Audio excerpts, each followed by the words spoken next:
Assalamualaikum warahmatullahi wabarakatuh. Sahabat Syedara, jumpa lagi dalam Berita Aceh bersama saya, Cika Mutiara. Sejumlah berita menarik telah kami siapkan untuk Anda. Berikut 3 berita utama kami.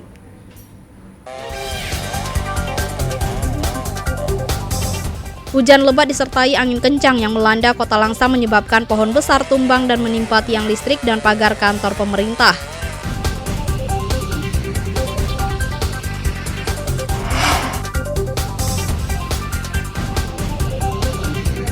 5 pelaku penculikan terhadap seorang warga Aceh Timur ditangkap polisi usai menerima uang tebusan.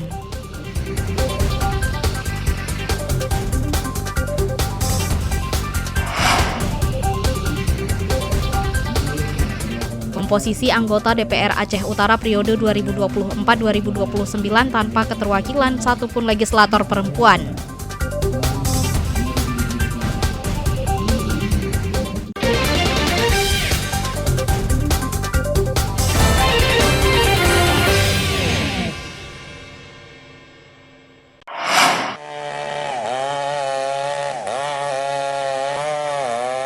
Hujan deras disertai angin kencang yang melanda Kota Langsa menyebabkan pohon besar di depan kantor pemerintah tumbang.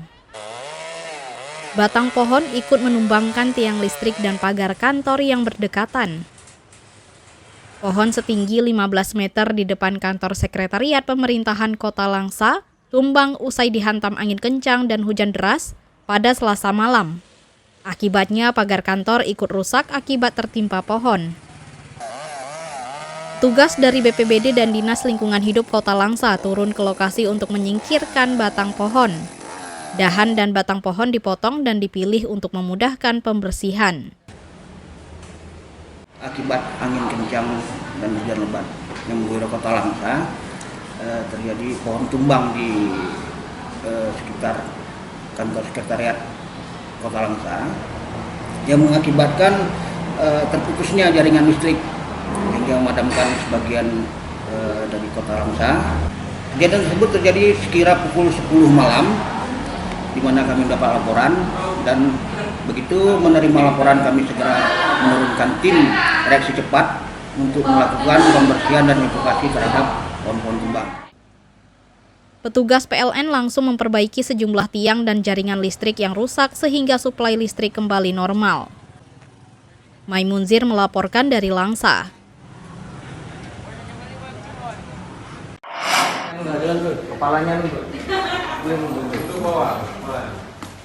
5 pelaku penculikan terhadap seorang warga diciduk tim Satreskrim Polres Aceh Timur.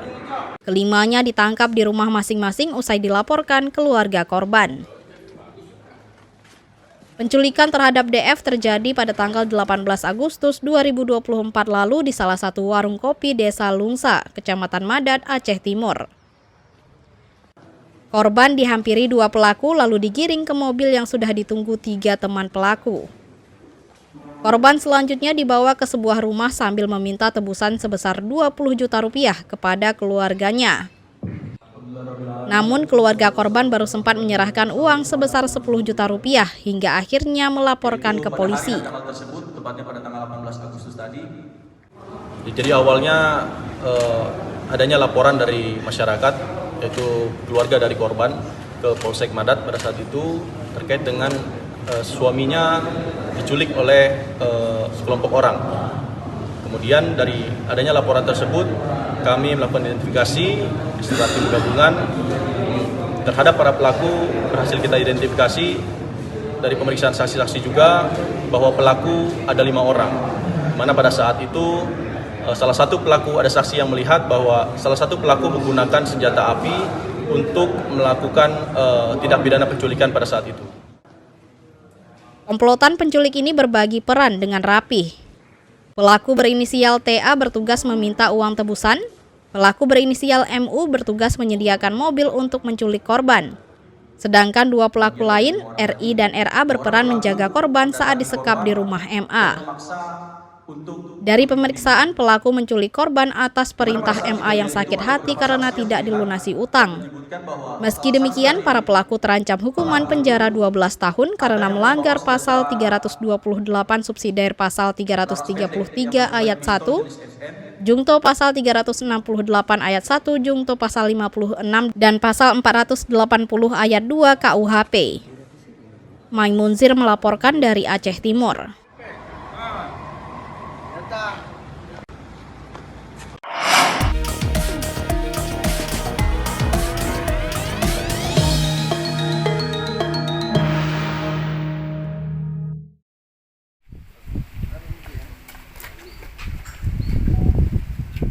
Warga Gampong Pineng masih trauma dan khawatir usai pelemparan granat ke rumah bakal calon gubernur Aceh Bustami Hamzah pada Senin dini hari.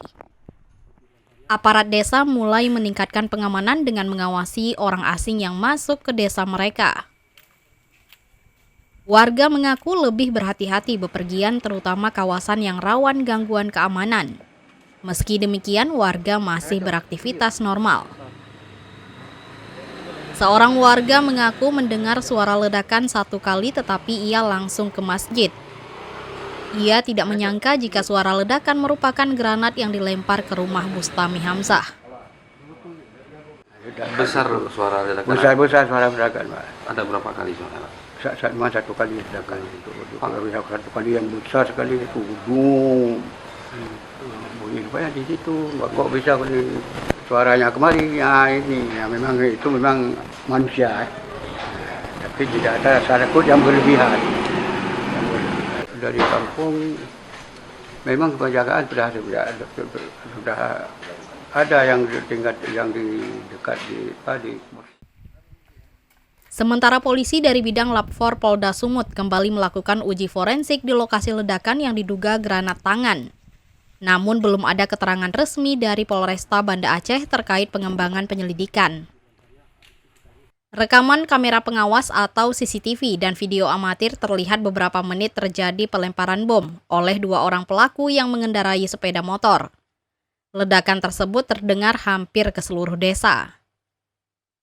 Pelemparan bom yang diduga granat di kediaman bakal calon gubernur Aceh Bustami Hamzah terjadi sekitar pukul 5 waktu Indonesia Barat. Peristiwa ini tidak sampai merenggut korban jiwa, sejumlah pot bunga hancur dan dinding pagar beton terkelupas. Tim Liputan melaporkan dari Banda Aceh. Ini berserak ini, Pak. Iya, sampai ke atas. Sampai ke belakang itu. Belaga calon ketua. Komposisi DPR Kabupaten DPRK Aceh Timur juga minim keterwakilan perempuan. Dari 40 anggota DPRK yang dilantik pada Senin siang, hanya 1 legislator perempuan yang terpilih dari Partai Aceh.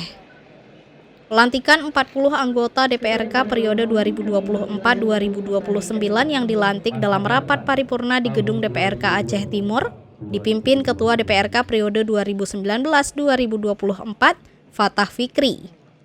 Pelantikan diawali pengucapan sumpah dan janji anggota DPRK Aceh Timur.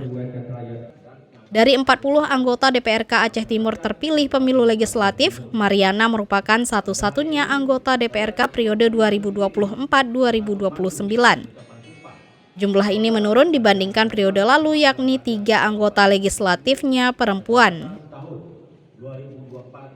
Fatah Fikri pada kesempatan ini meminta maaf atas kekurangan selama 5 tahun masa kerjanya.